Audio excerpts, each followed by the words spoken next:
Hello students, so we are back to it, and today we'll be covering the second part of the chapter The Lost Spring, and we have already gone through the story of Sahib-e-Alam, understand? So just in order to give you a thorough revision about Sahib-e-Alam, let's talk about him. So we were talking about Sahib-e-Alam, understand? He is a rag picker. Originally he is from Dhaka, and then his family moved to Simapuri. Understand? When we talk about Sahib-e-Alam, then there is this irony in his name. His name basically means Lord of the Universe, but he is in fact a rag picker, nowhere near to being a lord or even a aristocrat or a rich man. So that's the irony in Sahib-e-Alam's name. And as we talked about the chapter, we also discussed the condition of Simapuri, that Simapuri is although a part of Delhi, okay, but not really.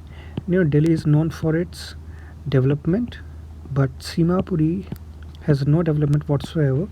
There's not even the basic facilities regarding sewage, drainage, or good road condition or running water or electricity, which is quite normal in other parts of Delhi. So that's where the important line came, that Simapuri is a place on the periphery of Delhi, 8 miles away from it metaphorically. And moving on, we also got to know in the chapter that initially Sahib-e-Alam has this dream of going to school and wanting to learn, but later on he has shattered his dream of going to school, as now he works at a tea stall. So देखिए chapter में, if you try to understand the plot of the article about Sahib-e-Alam, then you see over here that there was a dream that was shown, and Sahib का attitude क्या था, that he gave up and he compromised with the situations of his life, and he finally started working in a tea stall where he is paid 800 rupees and he is given all his meals, okay, which is probably a far better situation than being a rag picker running throughout the day. But then he was happy doing that rag picking part because there was not a lot of burden on him. So there was this part that the rag picking bag that he had was in fact actually quite heavy as compared to the steel canister that belonged to the tea shop owner. But because this steel canister comes with responsibilities as well of the job, okay, so the burden does not really come along with the weight of the the rag picking bag that they had. There was no burden in that job. So it doesn't matter how much the bag weighed, in fact more than the steel canister, it was still okay for him. And the very final line of Sahib-e-Alam's part that we read is this, that Sahib is no longer his own master, कि साहिब जो थे अब अपनी मर्जी के मालिक नहीं रहे. Well, moving on, starting the part from Mukesh's words, that he says, I want to drive a car. So you see this over here, that he's saying I want. He is showing his willingness to do something, and Mukesh insists on being his own master. It will be I will be a motor mechanic, sorry, he announces. See, and this he announces. उसे जब पूछा था, उसने जब अपनी dream बताई थी of going to school, आप वहाँ पे देखना, he didn't announce it. In fact, he looked away. वो शर्मा रहा था स्कूल की बात करने में, श्योर नहीं था, शर्म आ रही थी, जो भी भगवान जाने. But Mukesh here he announces, and when the author asks him, do you know anything about cars, I ask, he says, I will learn to drive a car. So here जब उससे कार के बारे में पूछा, तो unlike Sahib जैसे school के बारे में पूछा, कहते हैं नहीं, सिंपली मेड एन एक्सक्यूज़, तो मेरे घर के पास स्कूल नहीं है. इसने एक्सक्यूज़ नहीं बनाया. He okay, it's quite clear कि अभी इसे नहीं पता है, but he is determined to learn. So he says I learn to drive a car. He answers looking straight into my eyes. See देखिए, वहाँ पे साहिब ने नज़रें मोड़ ली थी, but here he is filled with confidence. Mukesh, मैं इस बात पर बार बार जोर डालता रहूँगा, and it's quite important as well if you wish to understand this, that I will learn to drive a car. He answers looking straight into my eyes. Then the author says, his dream looms like a mirage amidst the dust of streets that fill his town Firozabad, famous for its bangles. See, मैं इस chapter की अगर बात करूँ तो बच्चे इस chapter में से कोई अलग से क्वेश्चन आने के चांसेस कम है. ये सिंपली लाइंस जो मैं आपको इंपॉर्टेंट बता रहा हूँ, अंडरलाइन कर रहा हूँ, ये उन लाइंस को पूछेंगे direct, and they would ask you कि describe their meaning. So here this, his dream looms like a mirage amidst the dust of street that fill his town Firozabad. तो जो उसके सपने हैं ना, वो इन फिरोज़ाबाद की धूल भरी गलियों में मिराज की तरह हैं कि वो देख तो सकता है बट वो सपने रियलिटी में कन्वर्ट होंगे या नहीं होंगे उसका नहीं पता। You know mirage is used for the word illusion, understand. And it says कि इल्यूजन है भाई, सपने देख ले लेकिन तू तो एक बैंगल मेकर है, ज़्यादा क्या ही कर पाएगा। You know, his dream looms like a mirage amidst the dust of street that fills town Firozabad, famous for its bangle. Every other family in Firozabad is engaged in making bangles. It's the center of India's glass-blowing industry. Centre of India's glass blowing industry की India में सबसे ज़्यादा bangle making का काम कहाँ होता है? फिरोज़ाबाद में। जैसे हर शहर किसी न किसी चीज़ के लिए फेमस होता है, अलीगढ़ अपने तालों के लिए फेमस है। And it says over here कि it's the center of India's glassblowing industry where families have spent generations working around furnaces. परिवारों की जनरेशन टू जनरेशन इसमें काम करती आई हैं। दादा काम कर रहे थे, फादर काम कर रहे थे फर्नेसेस के अराउंड, भट्टियों के आसपास इतने हाई टेम्परेचर में welding glass, making bangles for all the women in the land it seems. और ऐसा लगता है कि पूरी दुनिया भर की औरतों के लिए जितनी भी बैंगल्स बन के जाती हैं सब यहीं से जाती हैं। So you can actually imagine the magnitude of work which goes on regarding the making of bangles in Firozabad. And Mukesh के परिवार पे आते तो मुकेश का परिवार भी समझाया हुआ है।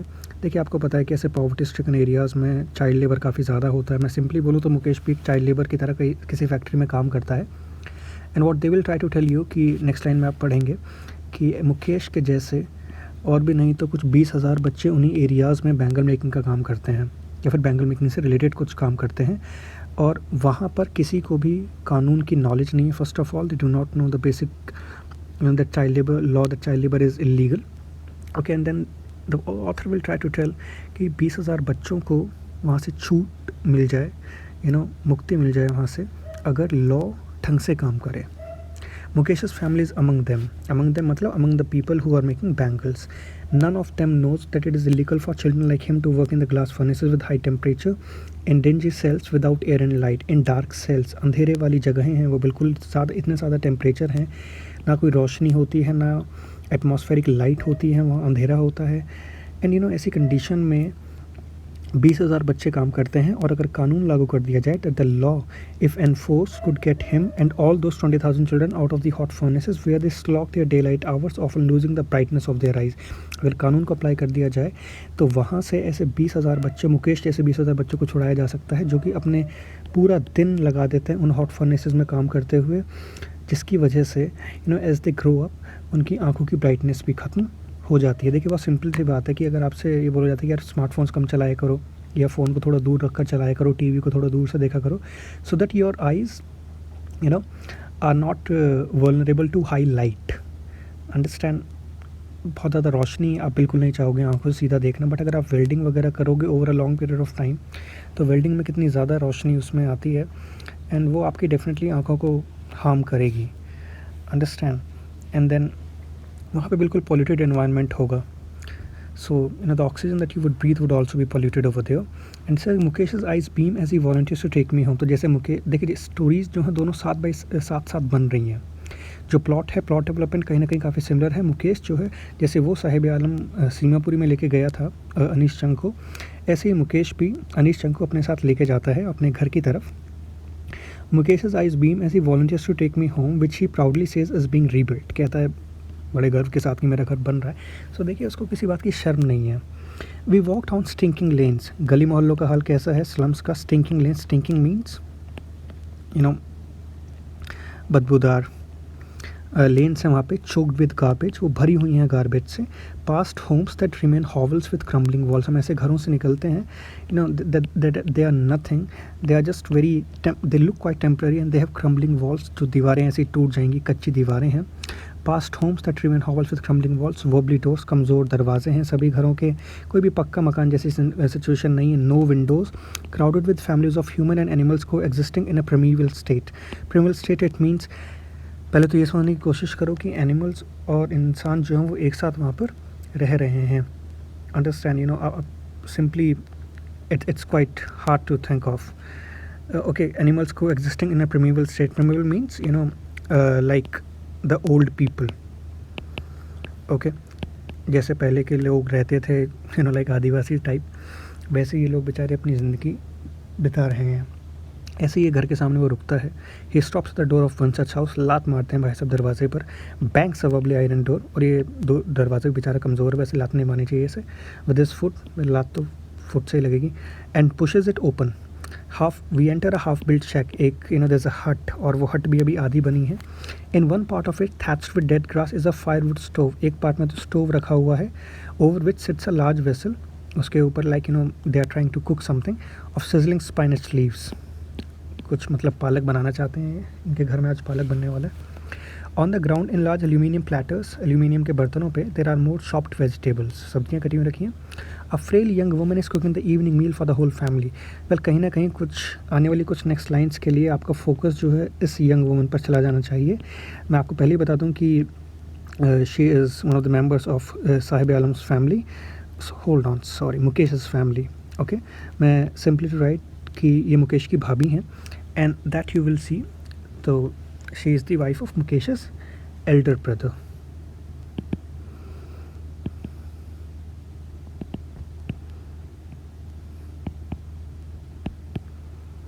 Understand this? Yeah. On the ground in large aluminium platters are more chopped vegetables, a frail young woman. So frail here means she is looking quite weak. Is cooking the evening meal for the whole family. Through eyes filled with smoke, she smiles. Anyway, she smiles at the author, and this is a very welcome gesture. Even though you are poor, but you have the basic manners that you smile when someone comes to your home and you show your friendliness.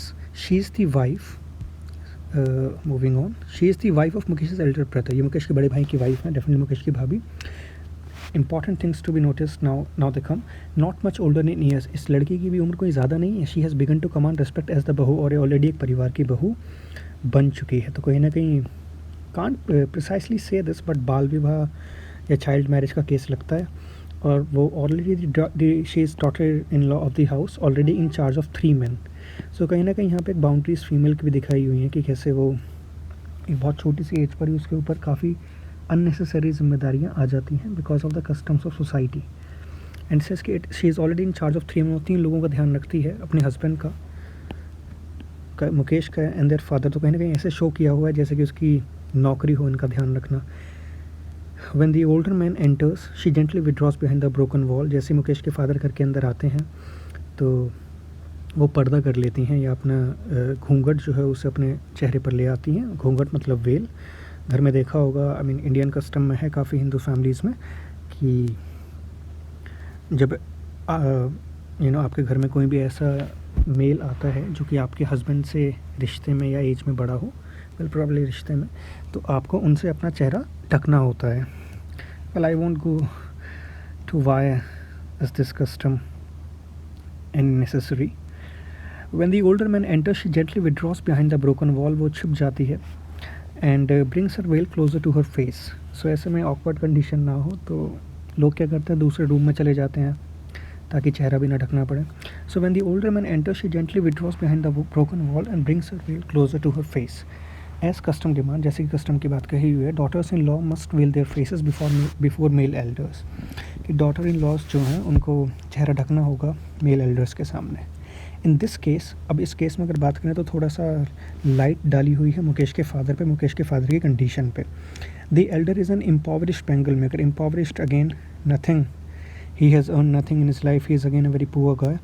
Despite long years of hard labour, despite इतनी मेहनत करने के बाद, initially he worked as a tailor, career देख रहे हैं आप इनका, initially he worked as a tailor, then bangle maker की तरह उन्होंने काम किया, बट इवन इतना काम करने के बाद भी he has failed to renovate a house, send his 2 sons to school.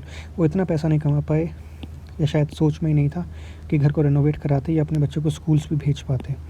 All he has manage to do is teach them what he knows the art of making bangles. उस बेचारे ने तो बस अपने बच्चों को वो सिखा दिया जो उसे खुद आता था, वो था बैंगल मेकिंग।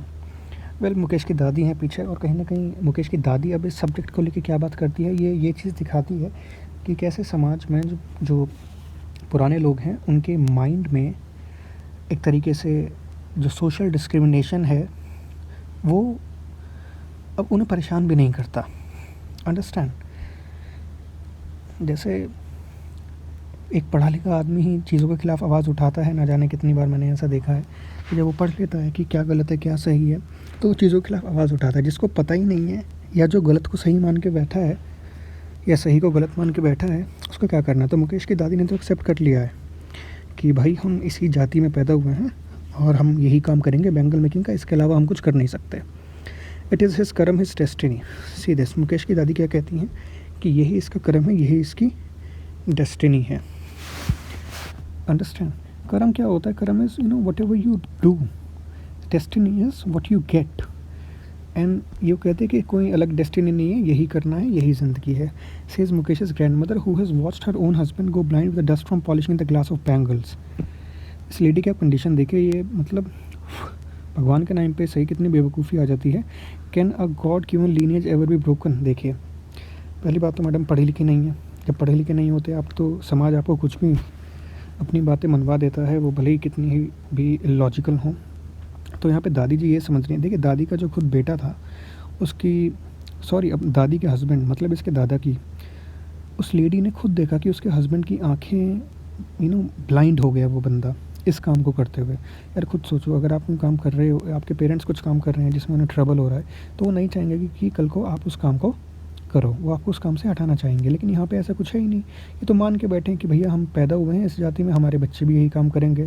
हम अंधे हुए थे, हमारे बच्चे भी अंधे होंगे। कितनी बेवकूफ़ वाली बात वो कहती है कि can a God given lineage ever be broken, कि भैया भगवान ने हमें ऐसा बनाया है, हम भगवान के बनाए हुए रूल्स को कैसे तोड़ सकते हैं। She implies born in the caste of bangle makers they have seen nothing but bangle maker. देखिए, काम के हिसाब से कास्ट भी बढ़ जाती है, पुरानी चीज़ें हैं वैसे। Born in the caste of bangle makers they have seen nothing but bangles. इन लोगों ने इतने साल से कुछ नहीं देखा। In the house, in the yard, in every other house, every other yard, every street in Firozabad. हर घर में, हर यार्ड में, हर दूसरे घर में फिरोज़ाबाद के बैंगल्स ही बैंगल्स हैं। स्पाइरल्स ऑफ बैंगल्स, बैंगल्स के स्पाइरल्स हैं। सारे कलर्स के आपको बैंगल्स मिल जाएंगी। Sunny gold, paddy green, royal blue, pink, purple, every colour born out of the 7 colours of the rainbow lie in mount in unkempt yards. होता क्या है कि खुले में यार्ड्स में ये बैंगल्स रखी रहती हैं। They are piled on 4 wheeled hand carts. Okay, they are piled on 4 wheeled hand cart. इनको बच्चों जैसे सब्जी के कार्ट्स वाले आते हैं, कार्ट्समैन जिन्हें आप बोलते हो, ठेले पर इनको डाला जाता है और ये बेचारे लड़के लोग वहाँ पर इन्हीं को बेचने के लिए वहाँ पे शहर आसपास चले जाते हैं ठेलों पर डाल के। जैसे सब्जी वाला आता है ऐसे ये बैंगल्स वाले आते हैं। लेकिन मैंने तो देखे हैं इन लोगों को अपने टाइम में। अब अपना टाइम तो कुछ पता नहीं, वैसे ज़्यादा पुराना तो है नहीं। आपने देखे हैं ऐसे अपने एरिया में बैंगल मेकर्स जो बैंगल्स बेचने आए हैं ठेलों पर। So anyways, these carts are pushed by young men along the narrow lanes of the shanty town. Shanty, it means a very dark town, depressing town. And in dark hutments next to lines of flames of flickering oil lamps. अब आप देखिए, आपके parents आपको बताते थे, याद होगा अगर आपको, कि भैया हम दिया जलाकर पढ़ते थे, लाइट नहीं होती थी, नदी पार करके जाते थे स्कूल। एनीवेज, वो फिर भी एक बता रहे हैं कि हम इस चीज़ को करते थे पढ़ने के लिए। अब आप इनका एक स्ट्रगल देखोगे यहाँ पे। They are not even investing it nicely, they can't, possible ही नहीं है। डार्क हटमेंट्स, इनके बेचारों की डार्क हट्स में जहाँ कोई कंडीशन नहीं है लाइट इलेक्ट्रिसिटी की। Next two lines of flames of flickering oil lamps. रात को ये बेचारे लोग ऑयल लैम्प चला के बैठे हैं, लड़के लड़कियाँ बच्चे फादर मदर पूरा परिवार बैठा है। Welding pieces of coloured glass into circles of bangles. क्या कर रहे हैं? बैंगल्स बना रहे हैं अगेन। देखिए, बहुत सिंपल से मैं आपको बात बताता हूँ कि ऐसा डेटा अगर आप सोचने की कोशिश करो कि एक बैंगल बॉक्स की अगर कॉस्ट आपको 100 रुपीज़ मिलती है, जो आप मार्केट में जिसके 100 रुपीज़ देते हैं, जस्ट ट्राई टू इमेजिन कि जिसने उनको बनाया है उस आदमी को उसकी कितनी कॉस्ट मिल रही होगी। हार्डली उसको पर बॉक्स जो है 5 रुपीज़ की कॉस्ट मिलेगी। बीच में इतनी कॉस्ट ट्रांसपोर्टेशन वगैरह, बाकी करप्शन है इधर उधर का, हर जगह चली जाती है। लेकिन उस आदमी को जो एक्चुअली उन्हें बना रहा है तो उसको 5 रुपीज़ या 10 रुपीज़ मिलेंगे। और एक बॉक्स में आप सोचिए इतनी सारी बैंगल्स होती हैं, तो पूरा पूरा परिवार लोग ऐसे ये बेचारे पूरे पूरे दिन पूरी पूरी रात बैठते हैं।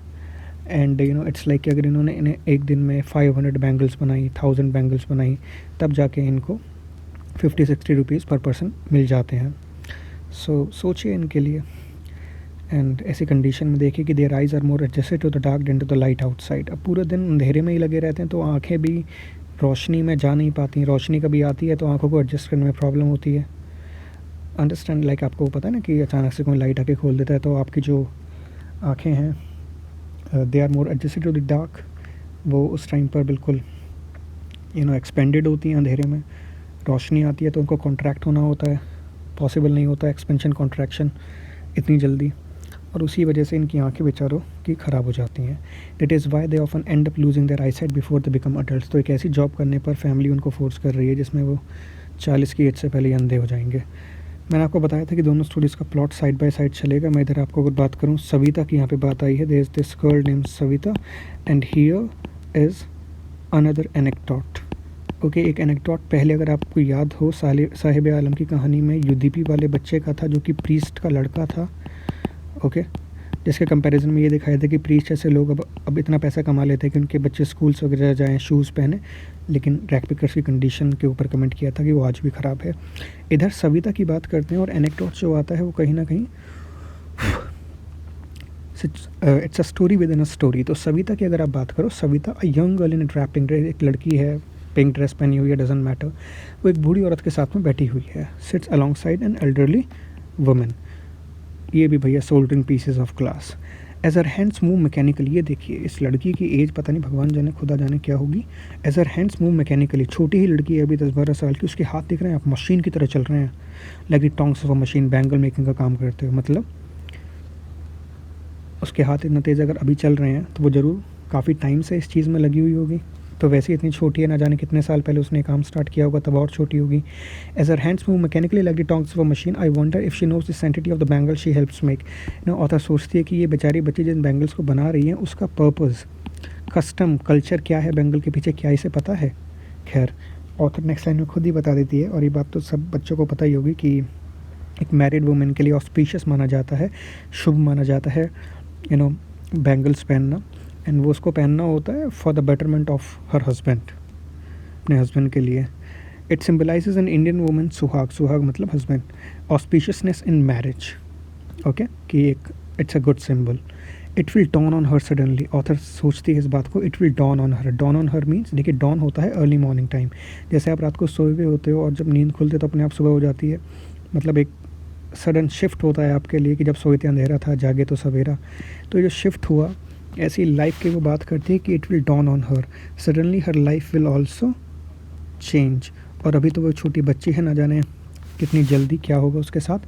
One day when her head is tipped with a red wheel, एक दिन बहुत जल्द उसके सर के ऊपर एक लाल घूंघट होगा। Her hands dyed red with henna, लाल मेहंदी होगी उसके हाथों पर, एंड रेड बैंगल्स उनके रिस्ट पर होंगी, कलाइयों में रेड बैंगल्स होंगी। कि उस दिन ये लड़की, छोटी सी बच्ची, ये भी ब्राइड बन जाएगी उसी बूढ़ी औरत की तरह जो कि आज से कई साल पहले बनी थी, like the old woman beside her who became one many years ago. खैर, कमेंट अब आप देखना इंपॉर्टेंट है यहाँ पे।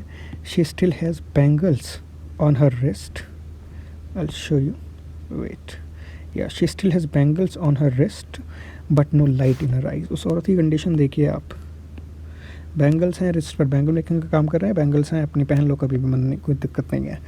लेकिन bangles is all about colours, and colours are all about eyes. ठीक है, आंखें ख़राब हो चुकी हैं, देखिए कितने दुख में कहती है कि एक वक्त शेर भर खाना भी नहीं खाया। शी सिंपली ट्राइंग टू से कि मैंने आज तक पेट भरकर लाइफ में खाना नहीं खाया, बस इतना खा लिया कि ज़िंदा रह सकूं। She says in a voice trend of Joy, ये कहती है वो औरत, मतलब कि दिखाया जा रहा है कि जैसे रैक पिकर की कंडीशन बिल्कुल ही बेकार थी। लास्ट स्टोरी में आपने देखा इकोनॉमिक कंडीशन बहुत बेकार थी, जूते चप्पल तक पहनने के लिए नहीं थे। यहाँ पर बैंगल मेकर की कंडीशन भी वैसी ही है कि इनके पास भी खाने के लिए आज तक इन्होंने लाइफ में पेट भर के खाना नहीं खाया।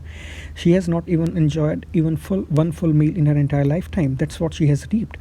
हर husband an old man with a flowing beard says, और उसके साथ में उसके हस्बैंड हैं, वो क्या कहते हैं, उस बूढ़ी औरत के हस्बैंड, वही बूढ़ा आदमी, एंड ही सेज कि I know nothing except bangles.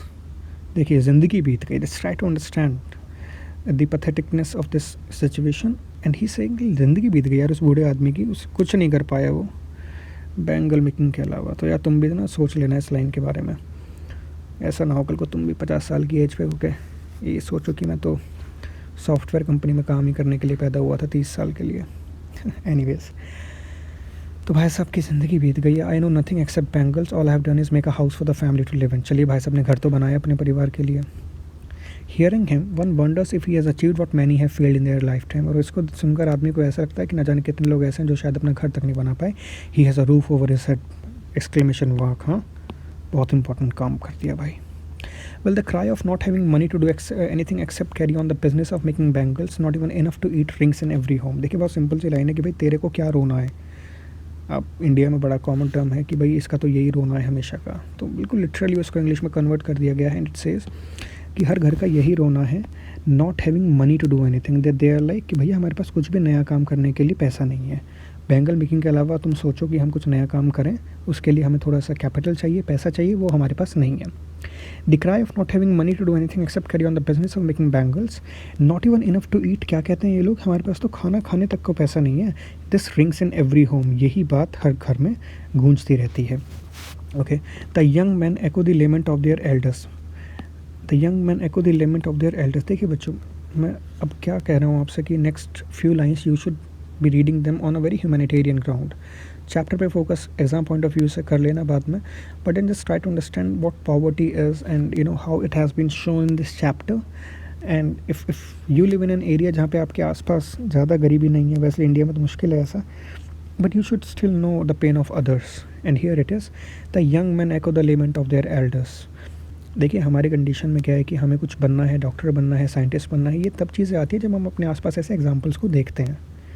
अगर एक बच्चे को एक ऐसी कंडीशन में आपने पैदा कर दिया है, छोड़ दिया है कि उसकी गली में 10 मकान जो हैं आगे के, वहाँ सारे बच्चे बैंगल मेकिंग का काम कर रहे हैं, सारे लोग बैंगल मेकिंग का काम कर रहे हैं, दूसरी गली में देखा तो वहाँ सब बैंगल मेकिंग का काम करे, तो उस बच्चे के दिमाग में बैंगल मेकिंग से अलग कुछ करना या उसका थॉट आना, it's quite impossible.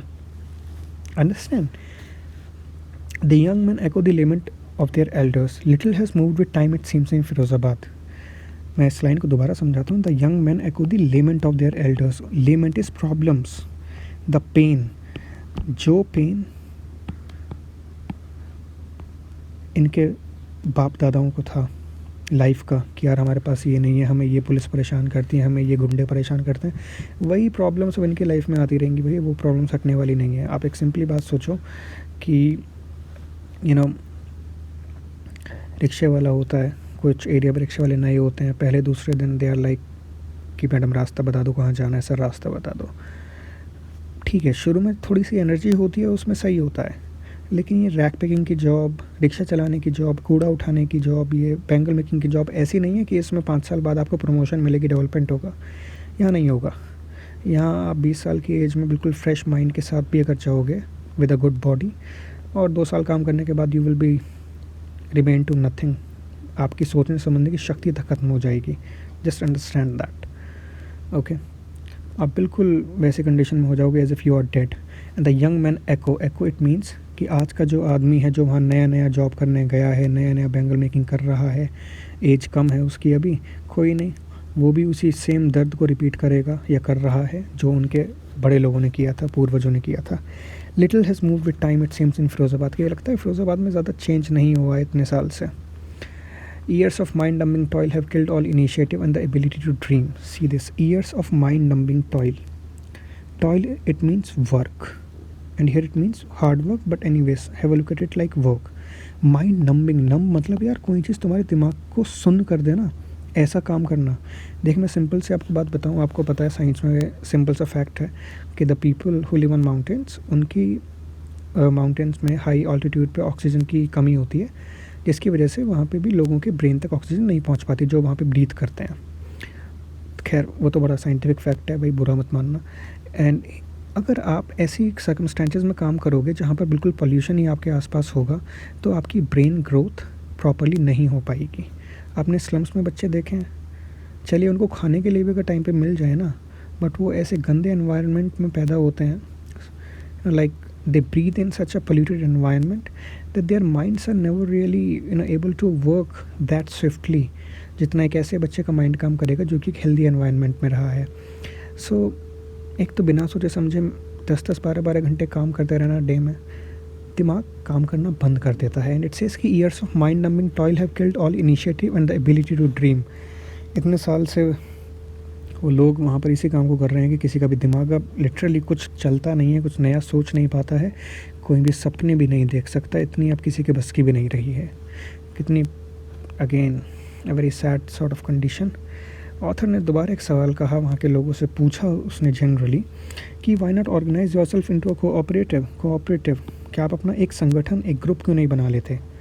You know इसने ये सवाल किससे पूछा, वहीं पे कुछ नौजवान लड़के थे जो कि अभी एज में कुछ ठीक थे, कुछ और भी कर सकते थे इसके अलावा, उनसे ये सवाल पूछा। खैर पहले उनकी कंडीशन की अगर आप बात करो कि इन लड़कों की खुद की क्या कंडीशन है। ये जो लड़के हैं ये अपने पेरेंट्स की तरह दोबारा दलालों के सर्कल में, मिडिलमैन के सर्कल में फंस गए हैं। अंडरस्टैंड। इन मिडिलमैन्स ने इनके फादर्स को, फोर फादर्स को भी ट्रैप किया था।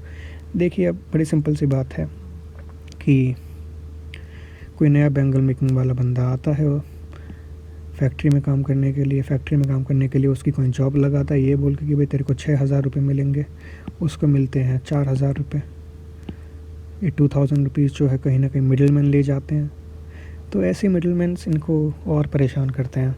तो वही है कि वहाँ के कंडीशन क्या है। I ask a group of young man who have fallen into the vicious circle of middleman. Vicious it means, so students, we were talking about the meaning of the word vicious, which I've already, I guess I've not. So it means dangerous. Understand? So these young men, they have fallen into the vicious circle of middlemen who trapped their fathers and forefathers. And इनका खैर apply आता है कि ma'am अगर हम organise होंगे, हम police के खिलाफ we will try to show them our power, देन हमारी पावर को कुछ नहीं माना जाएगा, because the law is not with us. ये लोग क्या करेंगे, even if we try to organize, we are the ones who will be hauled up by the police. Police हमें ही मारेगी, हमें ही पीटेगी, and dragged to jail for doing something illegal, और हम पर झूठे आरोप लगा के हमें जेल में डाल देगी। जैसे well, there is no leader among them, no one who could help them see things differently. Condition काफ़ी एक it's quite unfortunate over there कि उनके बीच में कोई भी लीडर नहीं है, कोई भी ऐसा नहीं जो चीज़ों को अलग से सोच सके, उनको कोई नया आइडिया दे सके। their fathers are as tired as they are, and irrespective of age, understand, even these new ones, they are not having that much of experience in this field. उनके पास भी कोई आइडियाज़ नहीं है, उनके फादर्स के पास भी कोई आइडियाज़ नहीं है। they seem to have given up. their fathers are as tired as they are. अगर आप इस लाइन को उल्टा पढ़ेंगे कि they are as tired as their fathers, कि वो तो इस बिज़नेस में नए हैं, they should be energetic, but then ये काम ऐसा है कि you lose your energy quite early, and then they talk endlessly. They talk, it means who? The people who work in these factories, or you can simply say bangle makers. These bangle makers, they talk endlessly. वो करते रहते हैं बात किस चीज़ के बारे में? In a spiral that moves from poverty, apathy, greed, injustice. देखिए लाइफ में उनकी क्या रह गया है, वो क्या कहते हैं? Poverty, apathy, greed, injustice. ये सर्कल है उनकी लाइफ का। ये सर्कल जो है बच्चे यही घूमता रहता है उनकी लाइफ में। फ्रॉम पॉवर्टी, गरीबी, एपैथी इज इनडिफरेंसेस इन सोसाइटी, कितने ज़्यादा हैं उनके लिए। इनजस्टिसेस, कोई उनकी सुनता नहीं है। Law is not with them. फिर पॉवर्टी, यही चार चीज़ें घूम फिर के उनकी ज़िंदगी में होता रहता है। एंड लिसनिंग टू देम, इनकी बात सुनकर ऐसा लगता है आई सी टू डिस्टिंक्ट वर्ड। दुनिया में दो अलग टाइप के लोग मेरे को समझ में आते हैं, ऑथर ऐसे कहती हैं। Of the family caught in a web of poverty, एक तो वो परिवार है जो गरीबी में फंसा हुआ है। Burden by the stigma of caste, या so it says burden by the stigma of caste, उसके ऊपर कास्ट का बोझ और है, कास्ट का ब्लेम है। अन विच दे आर बॉर्न, एक तो वो समाज है जो पढ़ा लिखा नहीं है, एक तो वैसे ही उसको दबाया जा रहा है, बाकी वो खुद भी अपने दिमागी तौर पर ग्रो नहीं कर पा रहा है। और दूसरी तरफ the other a vicious circle, again this dangerous circle of, यहाँ बहुत बड़े बड़े लोग हैं।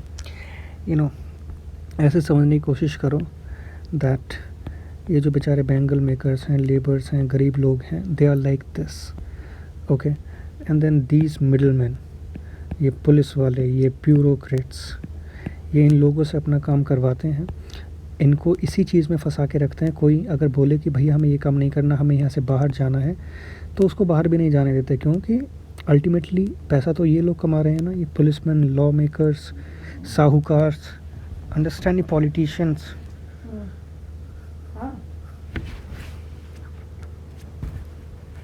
Understand? By the stigma of caste in which they are born, the other a vicious circle of sahukars, the middlemen, the policemen, the keepers of law, ये कानून के रखवाले, bureaucrats, and the politicians. ये हैं। Together they have imposed the baggage on the child that he cannot put down. इन लोगों ने इन गरीबों के ऊपर इतना बोझ डाल दिया है जो कि ये गरीब लोग चाह के भी खुद से दूर नहीं कर सकते। कैसे करेंगे? इनको फंसा देंगे, इनको इस काम करने पर मजबूर किया जा रहा है। Together they have imposed the baggage on the child that he cannot put down. Before he is aware, understand, इससे पहले कि वो उसे पता लगे कि लाइफ में क्या करना है, दुनिया में उसके साथ चल क्या रहा है, before he is aware he accepts it as naturally as his father. वो मान लेता है रात को 12 बजे तक ये काम करना, सुबह को उठ के फिर इसी काम में लग जाना, दिमाग ना चलाना, वो मान लेता है. अंडरस्टैंड. और ये बहुत आसान है. To do anything else would mean to dare. वहाँ उस एरिया में बैंगल मेकिंग के अलावा अगर आप कुछ और काम करोगे, उसका मतलब हुआ कि आप बड़े बड़े मंत्रियों के अगेंस्ट, बड़े बड़े पुलिस वालों के अगेंस्ट जा रहे हो, और वैसा बहुत मुश्किल है. डेयरिंग दिखाना उस एरिया में बहुत मुश्किल है. 90s की मूवी की तरह का कोई सीन है, कोई सनी देओल की मूवी का. Understand. And daring is not part of his growing up. और सिंपल बोला गया है कि भैया अगर डेयर करोगे उस एरिया में तो you won't be able to grow up, मार दिए जाओगे.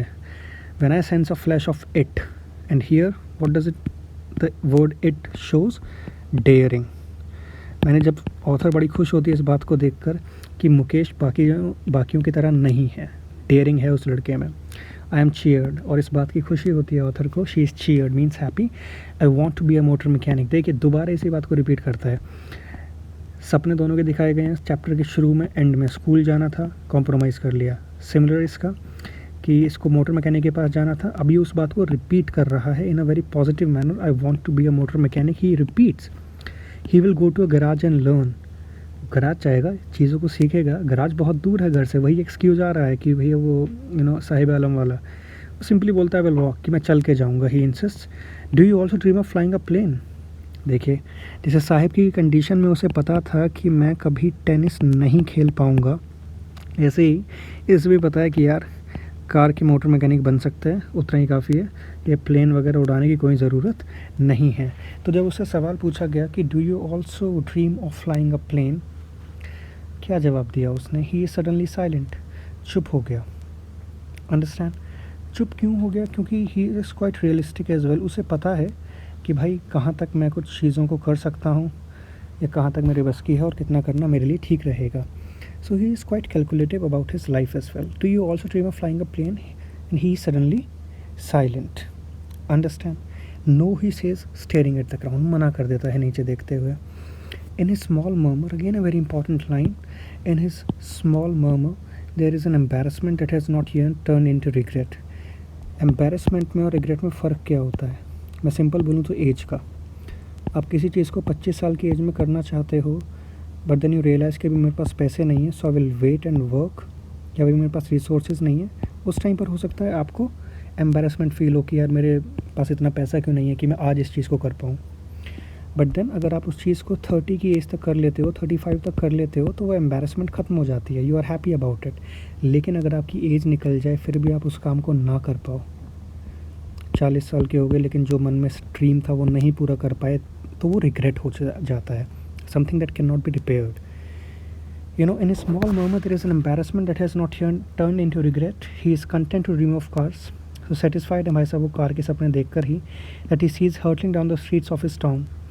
Few airplanes fly over Firozabad. This line, few airplanes fly over Firozabad, इसका क्या मतलब है? Understand? देखिए बहुत सिंपल सी बात है कि फिरोज़ाबाद में ना कोई एयरपोर्ट तो है नहीं. ओके. और कहीं ना कहीं एयरपोर्ट नहीं है वहाँ पर, ये इस चीज़ को शो करता है कि पायलट वगैरह बनना थोड़ा दूर की बात है. ओके. एंड फिरोज़ाबाद को एक इकोनॉमिकली बैकवर्ड सिटी भी है, जो कि हमने ऑलरेडी देख लिया है.